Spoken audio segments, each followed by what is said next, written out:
আমাদের দেশের গ্রাম অঞ্চলে এখন গড়ে 12 থেকে 18 ঘন্টা পর্যন্ত বিদ্যুৎ পাওয়া যাচ্ছে না। দ্রব্যমূল্যের ঊর্ধ্বগতিতে সাধারণ মানুষের দিন খুব কষ্টে কাটছে।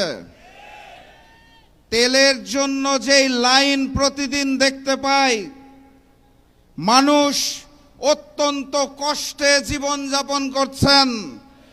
সেই সময়ে সরকার আমাদেরকে বলতে চায় জ্বালানির পর্যাপ্ত মজুদ রয়েছে। সরকারকে কঠিন ভাষায় কথা বললে তো কালকে আবার বাসায় হামলা করবে।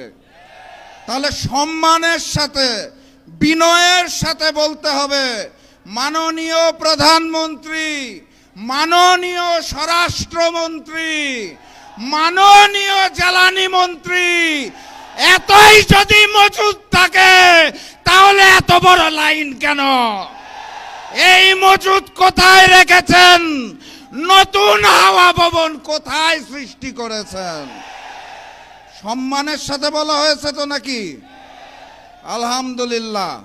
আর আজকের এই সমাবেশ থেকে স্পষ্ট ভাষায় জানিয়ে দিতে চাই, গণভোটের জনরায়ের আলোকে ওই জুলাই সনদ এই বিএনপি সরকার বাস্তবায়ন করবে না। অতএব তাদেরকে বাস্তবায়ন করাতে হবে। আর আমাকে যারা প্রতিদিন প্রতিনিয়ত হত্যার হুমকি দিচ্ছেন তাদেরকে স্পষ্ট ভাষায় জানিয়ে দিতে চাই, বাংলাদেশের মানুষের সাথে বেইমানি করে, দিল্লির সামনে মাথা নত করে আপনাদের মতো প্রতিদিন ধুকে ধুকে মরব না।